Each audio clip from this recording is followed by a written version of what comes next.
Et bonjour et bienvenue dans cette toute nouvelle chaîne. Putain, ça fait le mec qui présente le juste prix quoi. Salut et bienvenue sur cette toute nouvelle chaîne. Chaîne dédiée à la photographie. Alors je suis Eric Larigaldi, photographe plombier chauffagiste. Ouais, ça demande peut-être quelques explications. J'ai appris la photographie à l'ETPA de Toulouse, une école de photo. Donc j'ai appris pas mal de trucs en photo, puisque ça a été mon métier à la sortie de l'école de photo, donc il y a une vingtaine d'années. J'ai exercé en tant que photographe indépendant, j'étais jeune, donc je suis parti sur les trucs habituels, le mariage, etc. Et ça m'a pas fait kiffer, franchement.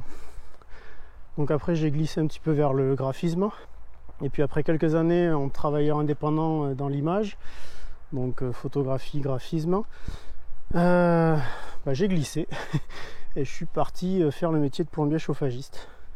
Donc il n'y aura aucun contenu là-dessus sur cette chaîne, je vous rassure tout de suite. N'empêche qu'aujourd'hui, c'est mon métier, je suis artisan, j'ai un salarié et j'en parle tout simplement parce que j'imagine que parmi vous, très peu sont photographes full-time et du coup, c'est tout l'objet de cette vidéo.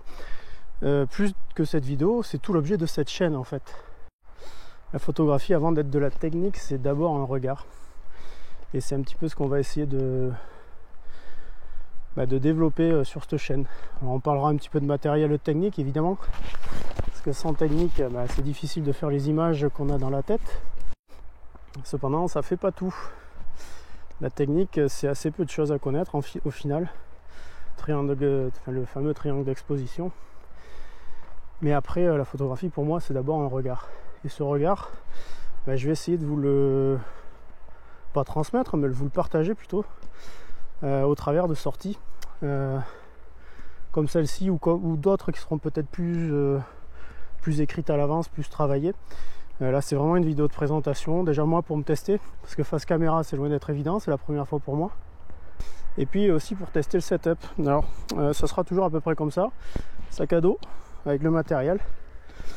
Voilà, donc je sais pas si ça se voit bien là. Après j'ai un petit harnais sur lequel sera installée la caméra. Après là je la tiens à bout de bras. Mais après elle sera souvent installée sur la poitrine. Ici un petit micro pour j'espère que vous ayez un bon son et que ce soit compréhensible. Surtout les autres fois où je ne serai pas essoufflé, ça sera peut-être beaucoup plus facile à comprendre. Le boîtier ou le drone. Le drone dans le sac éventuellement aussi qui pourra servir. Donc tout ça servira en fait à faire un petit peu du POV, du point of view, à savoir j'arrive sur un spot, défini à l'avance ou pas, hein, ça on verra. La plupart du temps ça sera des images qui seront construites avant. Et je vous expliquerai un petit peu déjà le choix du spot et la manière de l'aborder quand on arrive. C'est-à-dire que souvent on prépare un spot sur internet ou autre, puis quand on arrive sur place, c'est pas toujours comme on l'imaginait. Donc on est un petit peu obligé de tourner autour du sujet. Et ça sera l'objet, en tout cas la raison de ça.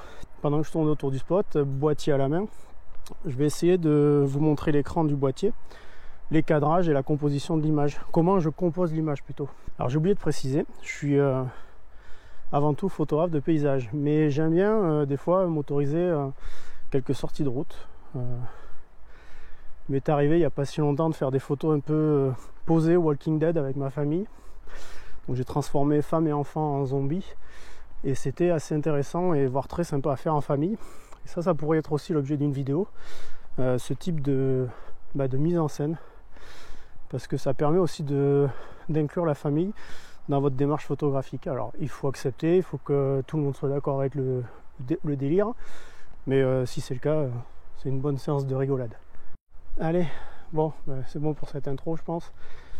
Et comme je continue à monter, je vais vous installer là. Et puis on va essayer de faire quelques images. Alors je sais pas encore si ça sera au boîtier ou à la GoPro, avec le drone. Il n'y a pas beaucoup de lumière aujourd'hui. Alors on est en Auvergne, à côté d'Issoire. Et on est sur tout un village, je crois 1920. Enfin, en tout cas, c'était encore habité en 1920. Village troglodyte. Donc sans repérage, c'est la première fois qu'on vient là. Encore une fois, pas beaucoup de lumière. va essayer de sortir une ou deux images. C'est pour la première vidéo sans prétention. Et puis n'hésitez pas à faire des suggestions en commentaire, mettre un petit pouce bleu si ça vous a plu, et à vous abonner surtout. Je suis presque un bon youtubeur quoi. Bon bah allez, c'est parti, je vais vous installer là, puis on va voir ce qu'on peut faire. A plus. Bon là, un petit truc sympa, c'est pas forcément un gros sujet avec une belle lumière, mais je sais pas si ça se voit bien à l'écran. Voilà, j'essaye de voir ce que je peux cadrer. Alors je suis 1/250e et je suis passé en fait je me mets en manuel, voilà, pour tout vous montrer la plupart du temps. Je me mets en manuel avec ISO auto parce que j'aime bien être décisionnaire, mais ça de manière très rapide en fait, soit de ma profondeur de champ, donc de mon ouverture, soit comme vous pouvez le voir là, de la vitesse. Il suffit qu'il y ait un sujet qui passe vite, un truc, hop, je monte vite ma vitesse. Alors que si j'étais en priorité diaphragme, donc à savoir en A, je pourrais pas vite switcher pour la vitesse. Donc voilà, c'est moi, c'est comme ça que je travaille. Après, chacun fait comme il veut. Donc là, vous voyez, je peux descendre, j'ai pas besoin de beaucoup de vitesse. Et puis aller chercher les diaph intermédiaires, parce que les qualités optiques sont toujours bien meilleures. Sauf que là, tu vois, on va se tutoyer. Hein. Tu vois, je monte à 800 ISO. 800 ISO, on dégrade l'image, donc je vais baisser la vitesse. ISO 250. On va se mettre à F5. Voilà, pas grand chose à faire sur cette image. En tout cas, moi je vois pas l'inspi parce que j'essaie de me concentrer sur la vidéo et sur les images, donc c'est une première pour moi. Donc c'est pas évident. Voilà, au-dessus c'est des. En fait tout ça c'est des complexes troglodytes. Là ils ont inséré une façade de caravane. Puis un petit personnage là qui a son bout du nez qui dépasse. Voilà, donc rien d'exceptionnel, j'ai pas vraiment de premier plan. J'aime bien intégrer un premier plan en principe. Et là j'en ai pas. Donc allez, on continue, on va voir ce qu'il y a ailleurs. Ça par contre c'est cool. On va essayer de trouver un point, un angle.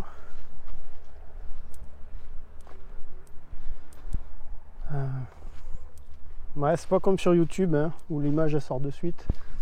C'est un petit peu le but de la vidéo, de la chaîne quoi. Bon, une pâquerette c'est con, hein, je sais pas si ça se voit. Petit cadrage comme ça. Voilà, je sais pas trop si ça se voit, on va essayer de cadrer la pâquerette, tout ça. On va essayer d'augmenter la profondeur de champ évidemment. On évoquera un jour dans une vidéo la notion de distribution de profondeur de champ. Parce que la profondeur de champ, si je fais la mise au point là, au premier plan, elle se distribue devant et derrière dans des proportions qui ne sont pas égales. On l'évoquera un jour. Alors pareil, je sais pas si ça se voit sur mon écran, je travaille avec le niveau. Voilà. Donc voilà. Là je vais vous montrer en filmant le cadrage. Voilà, ça c'est à peu près le cadrage que je suis en train d'essayer de chercher. Donc là c'est sur la vidéo. Si jamais la GoPro n'arrive pas à filmer l'écran, au moins je fais une petite capture vidéo du cadrage que je cherche. Donc là on repasse en mode photo. Donc je suis à 1/80e pour pas trop monter en ISO. Et j'ai un F9 pour avoir un petit peu de profondeur de champ quand même. Je vais la mettre là, par là. La mise au point, voilà. Je la mets pas sur la pâquerette. Ou la fleur, je sais pas trop ce que c'est. Je la mets un peu derrière. Parce que normalement à F9, je vais me sécuriser, je vais me mettre à F11. Je devrais être net sur la pâquerette et à l'infini. En principe. On verra l'editing après. Hein. Voilà, donc l'idée après derrière, ce serait bien d'aller chercher un ciel un petit peu chargé. Donc pour aller chercher un ciel chargé, je vais sous-exposer un petit peu. Voilà, comme ça j'aurai du détail dans le ciel quand même. Alors il y a les arbres, je sais pas si j'intègre les arbres. Ça intègre aussi. Peut-être faire ça, ouais. On verra après ce que ça donne. Allez, hop, voilà une, on verra pour la suite. Voilà, j'ai repéré des clous qui tiennent le bois. Ça peut ne rien donner, comme ça peut donner quelque chose. Vous voyez, premier plan, mais derrière le second plan est pas terrible. Je sais pas si vous voyez, donc voilà. Je parlais de ces clous là. Je suis pas sûr que ça donne quelque chose. Bon, en fait ça donne rien. Voilà, petit essai infructueux. Continue. Je vais cadrer vers le bas pour que vous voyez l'écran quand même de ce que j'essaye de cadrer. Donc c'est pas ouf, mais j'aime bien le premier plan avec les fougères, hein, je sais pas si vous les voyez. Enfin, les sortes de fougères. Donc déjà, paf, là. On va essayer de réduire au maximum pour avoir le plus de détails, pas monter trop en ISO. Et faire une vue de détail. Voilà, une petite astuce sur le terrain. Toujours essayer de varier les plans. Comme en cinéma, un plan large, un plan médium, un plan serré. Les détails, ça peut servir derrière, après. Même juste une publi Instagram. Un carrousel avec... on intègre dedans un détail, boum, ça peut marcher. Donc là, plus beaucoup de lumière, hein, clairement. Je vais essayer de... Je sais pas quoi faire. Bah après, c'est tout l'objet de la vidéo en même temps, enfin de la chaîne, hein, c'est vous montrer que c'est pas aussi simple que sur Instagram ou sur YouTube. Voilà, donc là j'essaye de trouver un point de vue. Je vais essayer d'intégrer le chemin, avoir les rochers en arrière-plan. Voilà, avoir quand même un cadrage, quelque chose qui ressemble un petit peu à quelque chose. Mais c'est pas évident. Je sous-axe un peu, mon fils vient de passer, ça peut faire un sujet en arrière-plan. Mais ce que j'aime en fait, c'est l'opposition minérale-végétale. Donc avec les rochers derrière. Ma seule problématique, c'est que j'ai du mal à cadrer ça. Et au-delà de ça, il y a aussi une problématique de netteté. Donc là, je shoote pleine ouverture. Des fois, c'est intéressant d'avoir un premier plan net. Puis l'arrière qui part au flou. Là, j'essaye vraiment de trouver, de composer, qu'on ait l'amorce du chemin. Tu vois, c'est pas beau, paf, ça peut être intéressant. Donc dites-moi en commentaire, vu que c'est la première vidéo, savoir si vous voyez bien l'écran. Déjà, si le son est bon. D'autre part, alors voilà, ça pourrait être pas mal, mais alors, je suis au 14 mm, 14-24 Sigma 2.8. J'adore cette optique. Mais des fois, je trouve que c'est pas encore assez grand angle. Alors c'est ma sensibilité, c'est ma vision de la photo à moi. D'autres aiment bien shooter. Donc là je vais monter à 800 ISO. D'autres, ouais, je vais finir mes phrases quand même, ça sera mieux. D'autres aiment bien shooter au 70-200, etc. Il n'y a pas à discuter, chacun sa sensibilité. Ça m'arrive aussi des fois de shooter à la longue focale. Bon, il n'y a pas de lumière, il n'y a pas grand chose. On va essayer vraiment de travailler un côté dark sur l'image après. Donc je cherche un cadrage, je vais encore passer en vidéo si jamais ça se voit pas bien. Alors en vidéo évidemment, on va essayer de surex pour que vous voyez. Voilà, je cherche un cadrage entre l'amorce du chemin, le premier plan, les rochers, et après je pense déjà à la retouche derrière qui sera peut-être un truc un peu dark avec un peu de sur le travail de la texture là-haut quoi, sur les rochers là-haut, en opposition avec le végétal. Donc je repasse je suis à -1 en correction d'exposition, je suis à 2.8 en diaph et 1/80 pardon en vitesse. Je vais grossir le premier plan qui soit vraiment plus important parce qu'après tout c'est peut-être lui qui va être le sujet de la photo. Voilà, un peu dans le coin. Là on parle pas de règle de tiers encore, ça ne s'applique pas ici, bien que bon, ça se discute. On va chercher bord cadre, le chemin. Aïe, je me suis tapé le genou là. Là je recule un peu pour intégrer le chemin, ça m'interdira pas un petit recadrage. Allez, on va pas faire beaucoup plus avec ça. Entre temps j'ai changé de diaph. Je suis passé à f9 pour sécuriser. Donc, toujours dans mes shootings j'essaye de sécuriser. Quand je sais pas trop où je vais, j'essaye. Je fais la vue que je voulais faire en première intention. Et après je sécurise. Bon alors là, une belle poubelle. Mais c'est pas l'objet.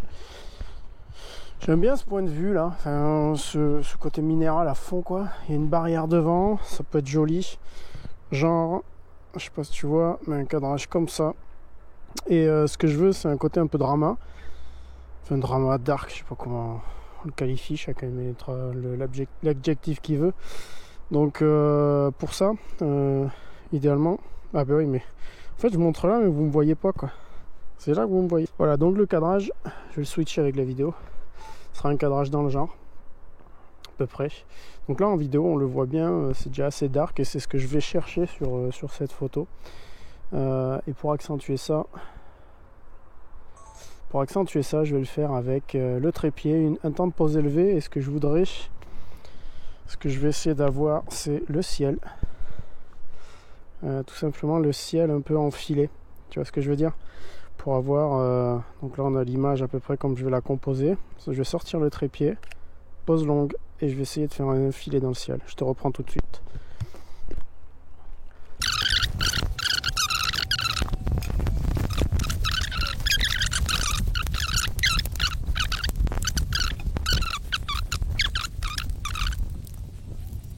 Je cherche un truc à peu près comme ça, capter du ciel évidemment. Capter du ciel, du chemin, parce que il rentre dans la compo, celui-là. Je vais descendre un petit peu le trépied. Voilà, alors je sais pas si tu vois bien. Donc quand c'est comme ça, moi ce que j'aime clairement, c'est avoir un beau filet dans le ciel. Donc pour ça, bah, c'est pas compliqué, on va se foutre le diaph. Alors pas à 22 parce que j'aime pas les extrêmes. Des fois on n'a pas le choix, on est obligé. Mais un petit 18 c'est pas mal, ça nous permet de choper un temps de pause un peu élevé. Ce qu'on va faire là, on va enlever l'ISO auto et on va se mettre sur l'ISO le plus...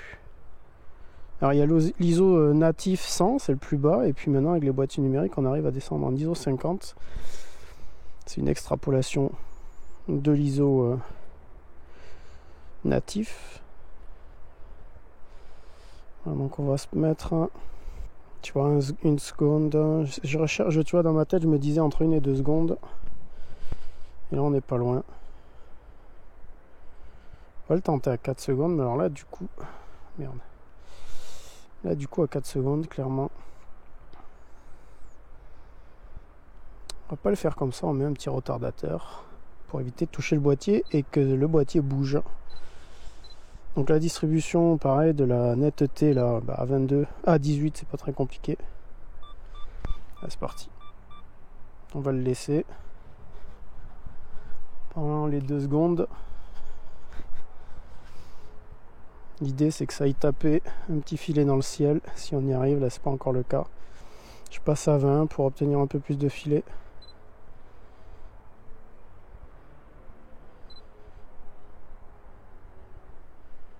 Et 8 secondes à F20.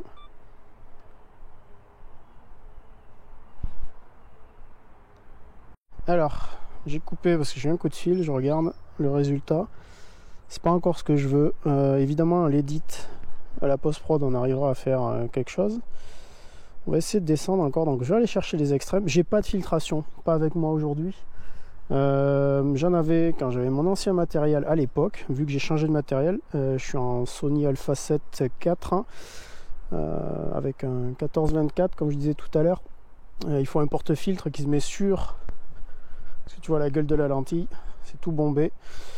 Il faut un porte-filtre qui se met de, enfin bref, il faut tout un tas de bordel et ça coûte la peau des fesses. Donc pour l'instant j'ai pas fait l'acquisition de tout ça, mais là un filtre ND serait d'une aide précieuse, parce qu'en fait ça permettrait de réduire la luminosité entrante dans le boîtier et du coup d'augmenter le temps de pause. On va passer à 20 secondes. Je sais pas pourquoi je parlais de 2 secondes tout à l'heure, j'étais complètement aux fraises. Et résultat, c'est pas facile de voir là-dessus. Il y a quand même un ciel qui commence à monter. Le cadrage, je suis pas voilà, c'est pas ouf non plus.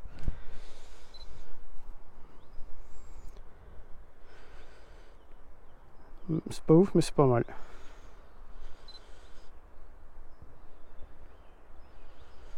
On va aller chercher 25 secondes.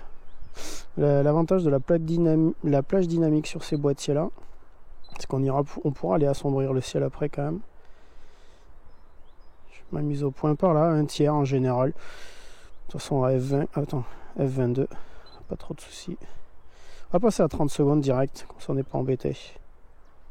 Allez, c'est parti. Bam. Alors, voyons. Ouais, c'est pas mal. C'est pas mal. Enfin, en tout cas, c'est un fichier RAW, évidemment. Donc, je pense que beaucoup savent ce que c'est. Donc, c'est un fichier neutre qui demandera... J'ai un peu peur sur les blancs, là, les hautes lumières. Donc, quand c'est comme ça, il y a une technique aussi assez simple, sauf que j'aurai pas mon filet. Et en fait, j'aurai jamais de filet, il n'y a pas assez de vent. Donc, on va se rabattre sur la technique que j'allais aborder, le bracketing d'exposition. Donc là, je vais mettre un bracketing. Bracketing, en fait, c'est une composition de plusieurs images à différentes expositions. Donc là, je prends 3 images avec un stop d'écart. Un stop, c'est une valeur de diaph ou une valeur de vitesse. Donc, on va repasser avec des ISO, pas auto, mais à 100 ISO en natif, le plus bas en natif. Je vais repasser avec du F18 et là, je vais aller chercher cette première expo pour le ciel.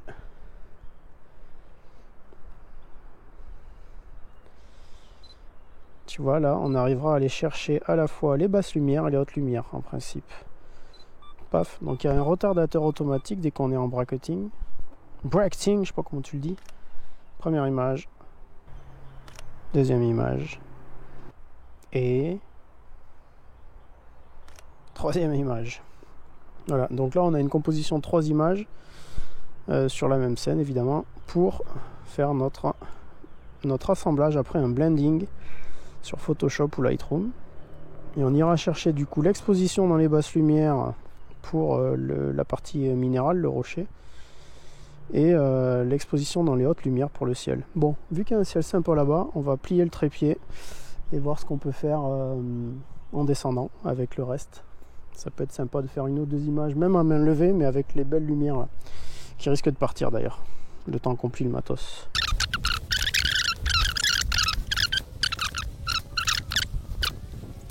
Alors tout à l'heure je disais on n'aura pas assez de vent pour faire les filets de nuages.